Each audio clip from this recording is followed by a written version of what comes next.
Hi, I'm Shawna. And I'm Liz. Welcome to Getting Bookish, a weekly podcast where we will talk about different book-related topics, let you know what we're reading, and even answer Q&As from you. Be sure to visit our website, gettingbookish.com, and check us out on Facebook and Instagram at Getting Bookish. If you enjoy our podcast, we'd love for you to subscribe and leave us a rating and review, which helps us to be seen by other book lovers. With all that said, we hope you'll enjoy Getting Bookish with us. Enjoy the podcast. All right, and we are back with our 20th episode. Yay! Hi, Liz. Hi, Shawna. And hi, listeners. Yes, hi, listeners. And if you just listened to our 19th episode, you know that this is our final episode of Season 1. And Season 2 will start back in October. But, and I didn't say this in the last... Liz and I have decided that we don't want to stay away from you guys for 2 whole months altogether. So we're actually still going to be doing our bookish briefs for August and September. But those are going to be the only episodes that we will air in those 2 months. And then October we'll come back to releasing weekly episodes for you guys. But we just didn't want to stay away that long. Right. Well, because we'll still be reading, so... Exactly. And otherwise, we would be doing a bookish brief in October and have like a million books to talk about. I hope. Right? Did you read a lot of books this month, Shawna? No. This month, Why? and I'm trying to figure out what it is. I don't know if it's the summer, but I don't know. I homeschool our 4 little kids, and July is a big planning month. So I'm getting all of our curriculum together. I'm stressing out over like what we're going to do and writing up the plan, which is like, I have to admit, I love doing, but it still is a little bit stressful. And so I know that I have spent a ton of time listening to podcasts, reading blogs, watching YouTube videos on what everybody else does, which only kind of probably stresses me out more. But that's kind of what has been taking my reading time away. And you'll notice even the things that I read this month are kind of all over the place. So have you gotten much reading done this month? Very little. And so I'm still blaming it on moving. I just haven't. And I mean, I am blaming it on moving, but for me, during the summer, I don't read a lot. And I don't know if it's just that I'm warm because it's hot outside or what it is, but I used to, when I worked at the library, I used to always blame it on summer reading program. Like, I was just at the library all day long, and it was just busier, more exhausting days. But I think I just don't read as much during the summer because I no longer have that excuse, and summer is just lighter reading for me. So last month, I was reading The Outsider by Stephen King and Romanov by Nadine Brandeis. And so The Outsider, I finished. I was listening to that on audio. It's narrated by Will Patton, who is one of my favorite audiobook narrators. I gave the book 4 stars. It's about a pretty horrific crime and what seems like an open and shut case. But for the detective, it doesn't really feel right, and then things start falling apart in a crazy way that only Stephen King could write about. It isn't horror, but it's very suspenseful. So I gave that one 4 stars. It was really good, even though Stephen King is not my normal go-to. And then Romanov, I have bad news. Somehow, in my move, I have... let's say misplaced, let's not say lost. I have misplaced the book. I'm about halfway through it, and I have not found it again. I know, and I'm so excited to finish it so that you and I can talk about it, because I know you just read it and you loved it. But I didn't finish that one from last month, and I'm not currently reading it because I don't know where it is. Alas. It's such a crazy thing to have happen. So... what were you reading last month that you finished? I was actually in the middle of Harry's Trees. And Okay. that is by John Cohen.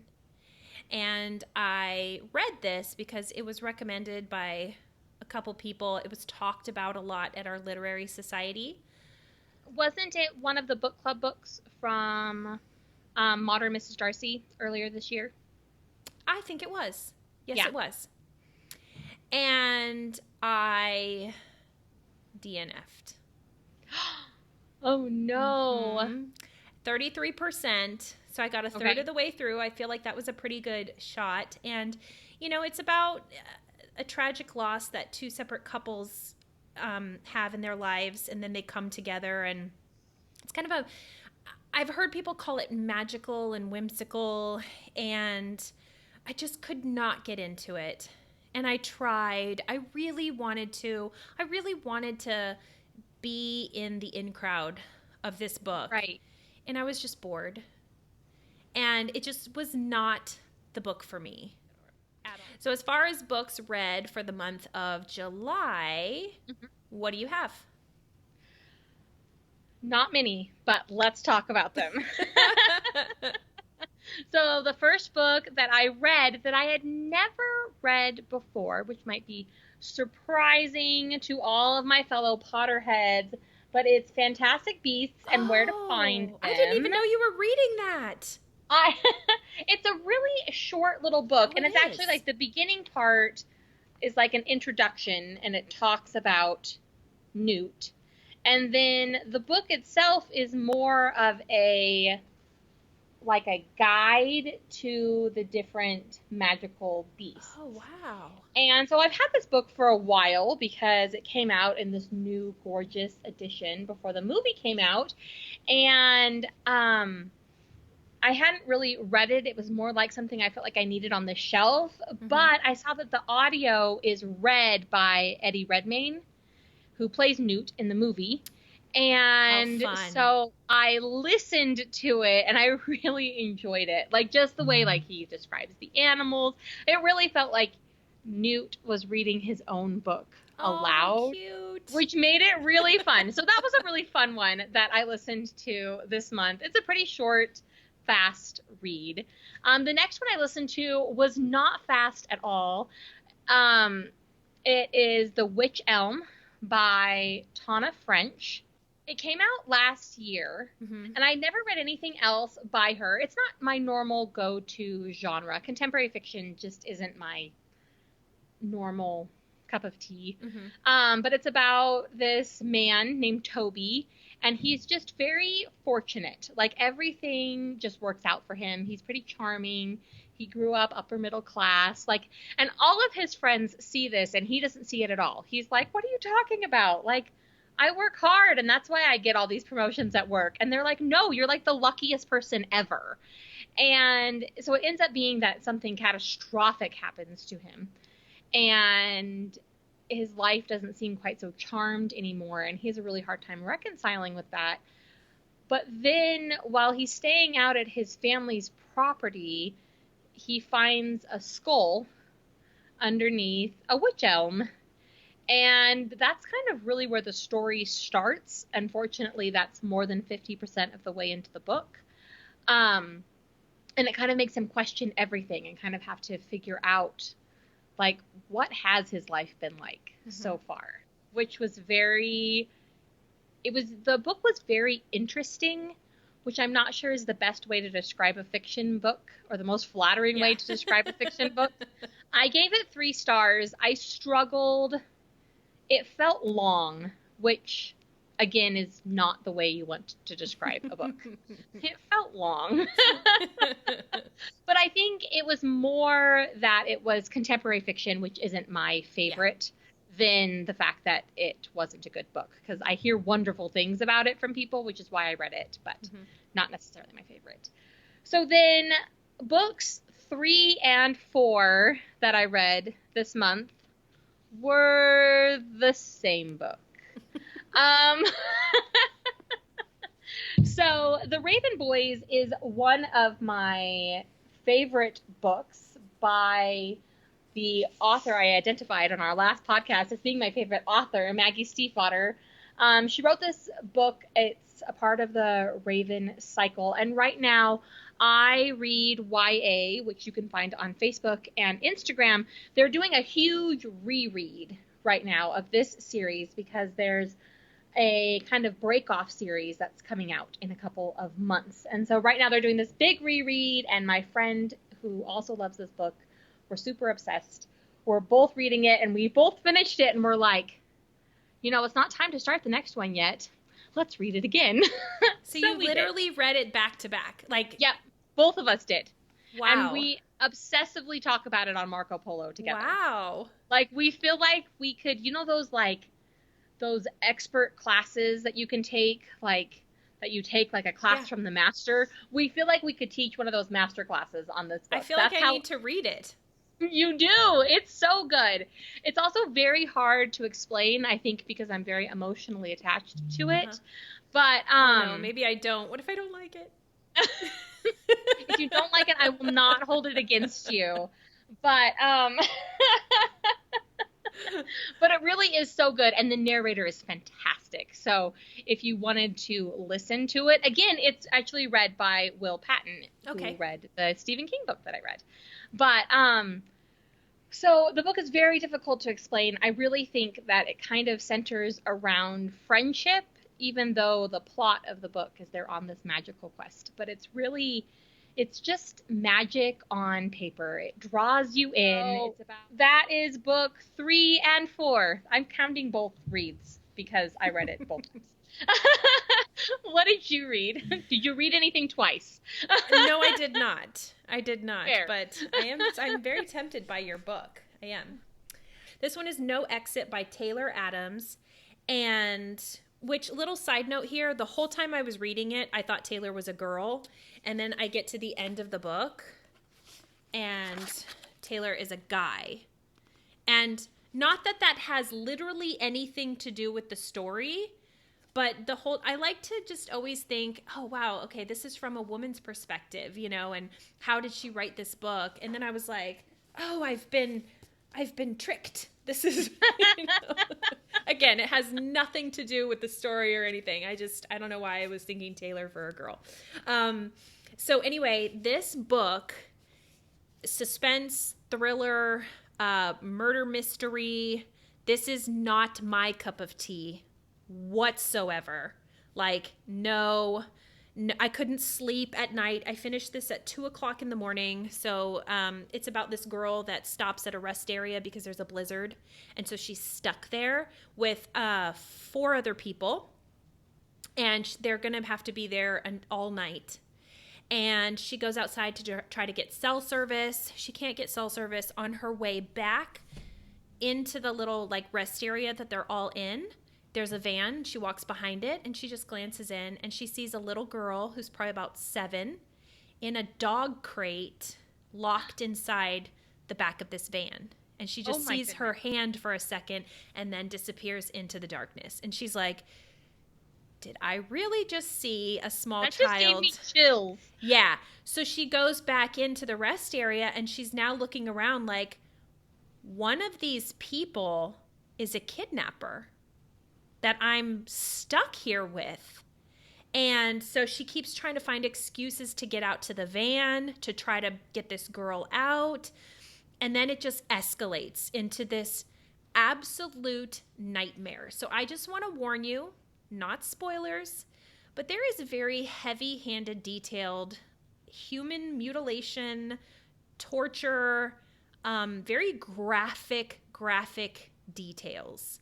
So if that's not your type of book, either go cautiously into this one or skip it. But I do have to say it was a really good story. It's weird because it was really good. And I think if I liked this, I would love it. I would love this story.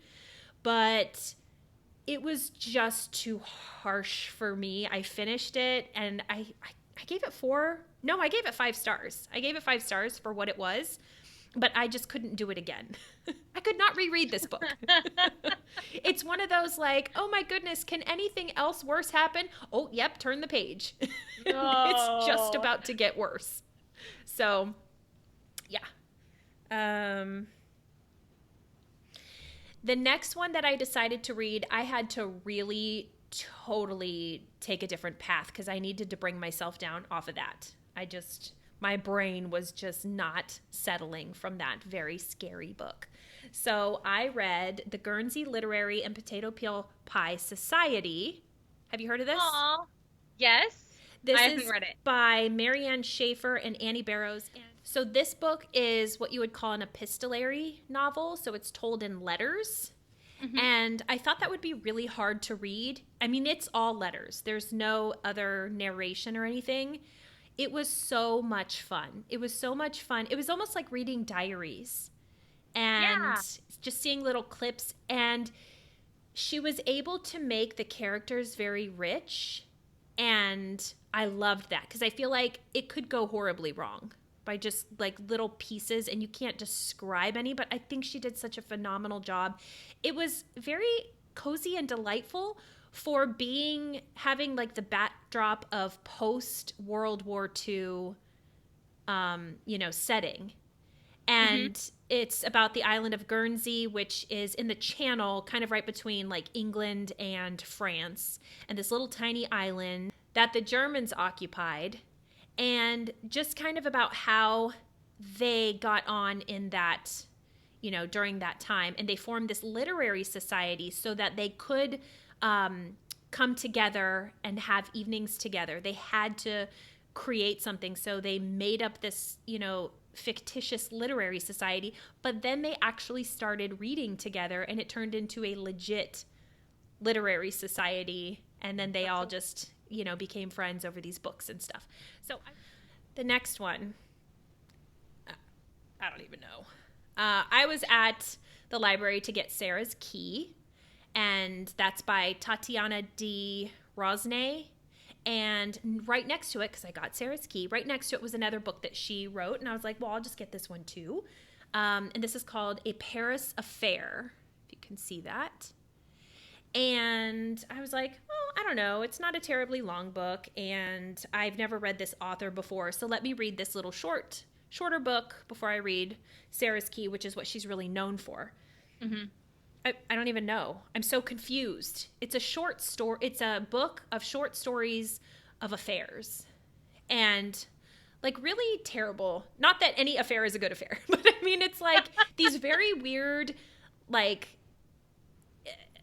I don't even understand. But what I think what I liked, or what I disliked the most, is that it kind of painted the picture that all men are completely hopeless when it comes to purity in a relationship. And it was just kind of icky. And you just kept going, and I'm like, but then like a train wreck, I couldn't look away. I wanted to finish reading it. So I gave that one star, and we just kept on going. The next book that I finished is called Pitch in a Fit. This is by Israel and Brooke Wayne. This is, I don't want to say self-help, but it's written, it's a Christian based book, so it's got a lot of scripture in here. If you are a parent who has ever lost your temper with your child or have yelled at your child, I'm telling you, get this book and read it. Again, it's full of scripture, so it's a Christian-based book, and it just really, it's full of love about how there is a way out from yelling at your children, and it lovingly embraces you where you are, and it's not a shaming book. Like, we get it. We've been there. There is a way out, but you do need to stop that cycle of yelling. And I've never been a yeller. I've never been an angry person. And so after I had children, I'm like, who's this dragon that sometimes comes out? And it's frightening because you're like, I love these little people more than life itself. Yet sometimes I can be so unkind and downright, mean and yell at these tiny little people. And so this was such a great book to read. I have highlighted the mess out of it. And I don't know, maybe I'll be gifting this to people at their baby showers, but I don't know, that might be a little bit traumatic to do that. They're still thinking, oh, this is all so great. Yeah. The next one is called What the Wind Knows, and that is by Amy Harmon. This has a lot of things that I love. Historical fiction. It's a time travel book, so it's present day. She goes back to kind of the early 1900s. Takes place in Ireland, so around the uprising.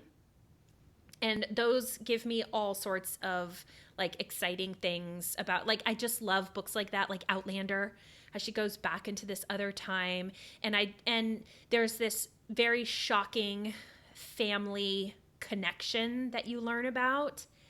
And I don't want to say anything else because I just don't want to give anything away, but I really, really love it. It's so interesting. So if you like any of those, points, I think you would really, really love this. Again, it's called What the Wind Knows.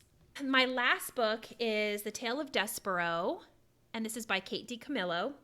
And this would be a middle grade book. It's chapters. There are an occasional picture.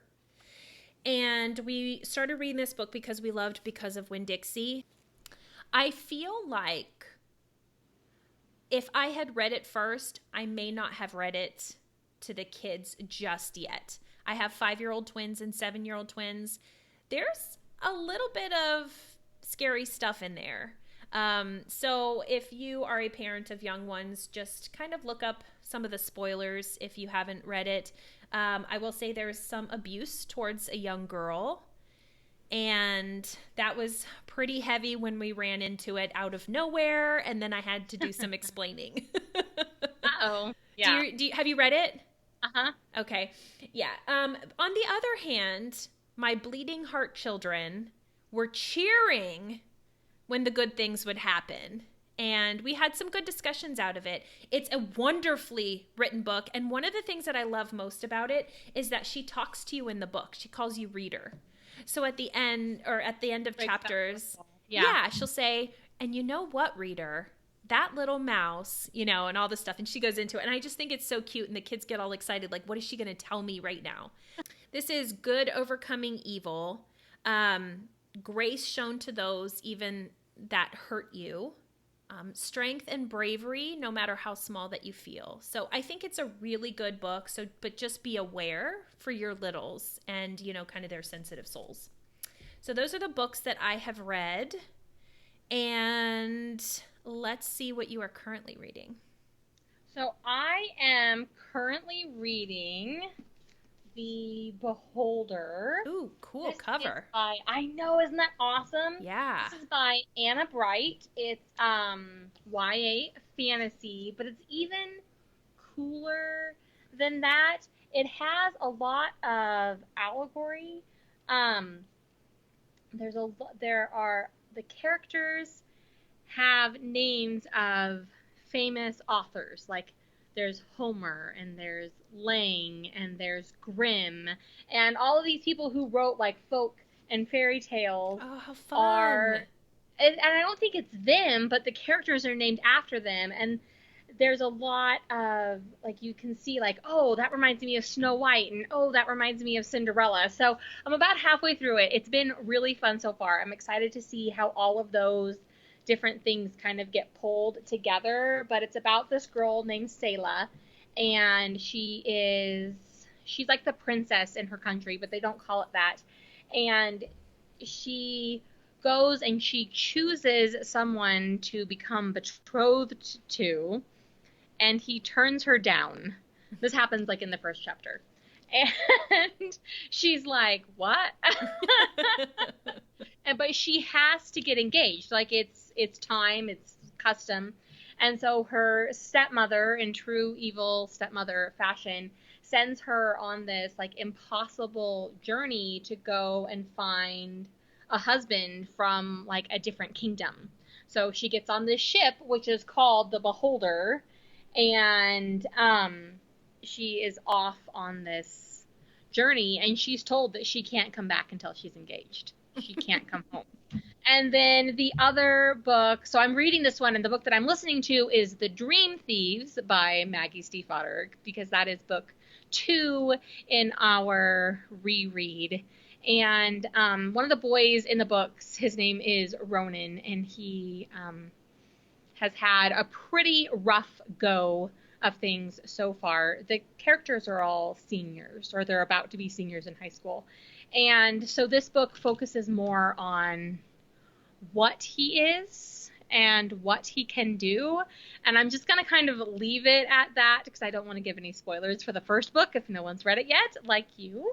But it's really good because it kind of delves into more of like the emotional depth of the characters, which is really fun to explore and so unusual to explore in a YA novel. Now, obviously, I've read this before, so I know exactly how it ends, but that is what I'm listening to and what I am reading right now. What are you reading right now?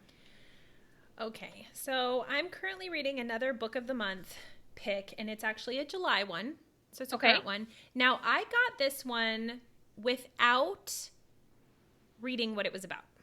Okay. Let me just preface it that way. I feel like I just chose my book this month based on the cover. I'm not gonna lie. So I'm interested. I don't know what you chose. So that's right. We didn't talk about it, did we? We didn't. Okay. So I got Three Women. Oh, that's not the one that I chose. So what is wouldn't think that you would. This is by Lisa Tadeo. I've just read, I am very new in this book. I'm just going to go ahead and just say it's a nonfiction story, unfiltered, about the desires of women.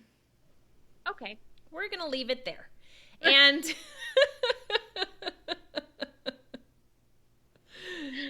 and I got this, so I'm like, you know what? I'm going to see how far I can go with this book and see where it takes me and see if I finish it. I think I'm on chapter 3 or something like that. And it's a very unique style, and it just follows three women, obviously three women.